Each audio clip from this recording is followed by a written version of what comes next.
going on, everyone? It's Alex here from Alex Physio. Today we're going to be going over 5 exercises that you can do with a kettlebell.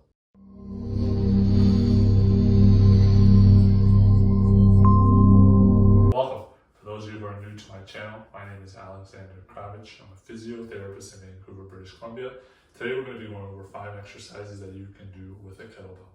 With me, I have a Bowflex kettlebell. The nice thing about it for smaller spaces is that it is adjustable. It has 5 different adjustments from 12 to 40 pounds in various 5 to 10 pound increments. The first exercise we're going to do is a kettlebell deadlift. So what this is going to look like is you're going to stand with your feet about hip width apart. You can use the kettlebell just as a guide. And from here, you're going to try to push your bum back. So stick your bum back, keep your back straight, relatively straight, arms straight in front of you, chin tucked, looking at a diagonal in front of you. You're going to grab the handle with your palms, in this case, facing down / away from you. Okay, and from here, you're going to pull yourself so that you go from a slackened position here to a nice and tight position here. So shoulder blades down, squeeze your armpits and drive through your hips and finish nice and tall, looking straight ahead. And then when you come back down, same order, so bum back, torso up, shoulder blades squeezed, shoulders down, and up nice and tall. So that's exercise 1, the kettlebell deadlift. Exercise 2, we're going to do a kettlebell squat or a goblet squat. So with this one, you're going to grab the outside of the handles of the kettlebell, hug your forearms against the ends of the kettlebell, and then from here, feet about hip width apart, toes pointed out slightly. You're going to initiate the movement by pushing your bum back as if you're sitting in a chair. Okay, nice and tall. And out tall. I'm just going to step forward a little bit so I'm not touching the wall. So bum back, nice and tall, look straight ahead, drive your knees out slightly, and finish by squeezing your bum muscles together. So the purpose of having the kettlebell out in front of you is that it helps to keep you a little bit more upright and come back down. Should ideally try to go down to about 90 or 100 degrees of knee bend until your thighs are about parallel with the floor, but obviously this just depends on a bunch of different factors. Just go how far you feel comfortable and then come back up. That's exercise 2, the kettlebell goblet squat. Exercise 3, you're going to do a kettlebell single arm row. So the nice thing about doing it with a kettlebell versus a dumbbell is the load is asymmetrically distributed, so it just challenges some of the stability a little bit more versus with a dumbbell where everything is uniform in the weight distribution. Okay, so what this is going to look like, I'm going to start in a split stance position. So the side that you're rowing on, so in this case my left hand, my left side, my left foot is going to be back straight.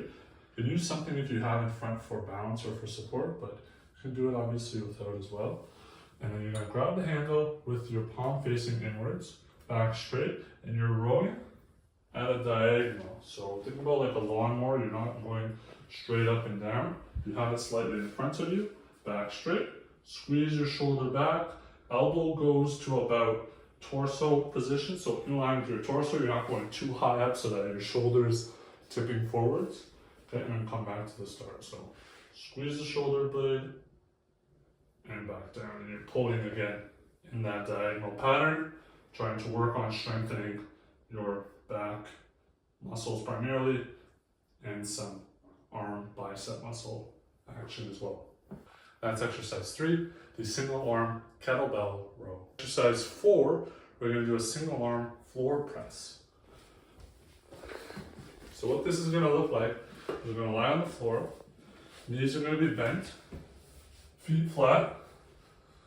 We're going to have the kettlebell resting on the outside of our forearm. And from here, we can start with just our tricep on the ground. From here, we're trying to press up and come back down. Okay, press up. So again, working our chest muscles, shoulder muscles, and our tricep as well. The nice thing about doing it on the floor is you know exactly how far you need to go down until you touch. So until you pop back up. So the ground acts as your final point until your tricep touches, and drive up until your elbows are straight.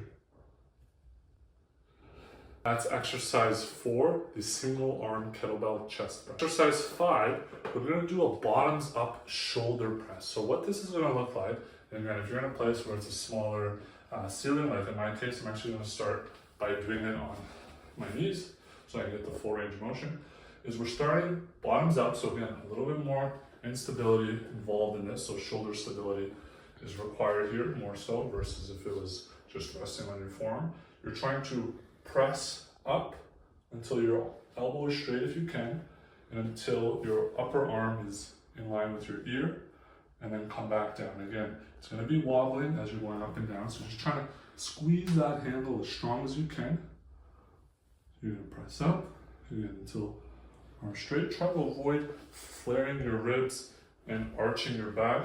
You're just trying to do primarily most of the movement through that shoulder. Squeeze your butt muscles.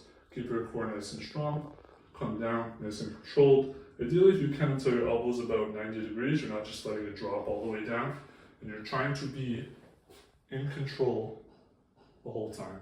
You don't want to go too heavy with this one because it's a lot more having to do with control and stability versus just hypertrophy and strength.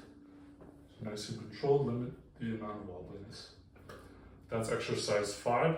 The bottoms up kettlebell press. There you have it. We went over 5 exercises that you can do with a kettlebell, all you need from an equipment perspective. We did 2 lower body exercises and 3 upper body exercises.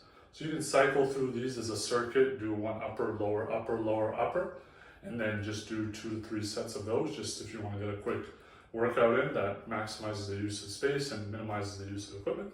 Let me know how that went. Try it out. Have you ever used a kettlebell before? Have you ever done these exercises before? Let me know what your experience has been, how that felt doing them. If you found value in this video, please consider checking out some of my other videos. I have almost 500 videos on various physio, exercise, and medical related topics. If you still find value, please consider subscribing to my channel. It really allows my channel to grow and allows me to reach a wider audience. I've recently just become monetized over the last few months. Thank you to all my subscribers for supporting me and everybody who has sent messages asking for some help and words of encouragement. It really means a lot to me and it motivates me to continue to try to post content on a consistent basis. So I really appreciate that, and hopefully we can continue on this journey together and grow and reach as many people as I can. Until then, we'll see you in the next video. Thanks for watching.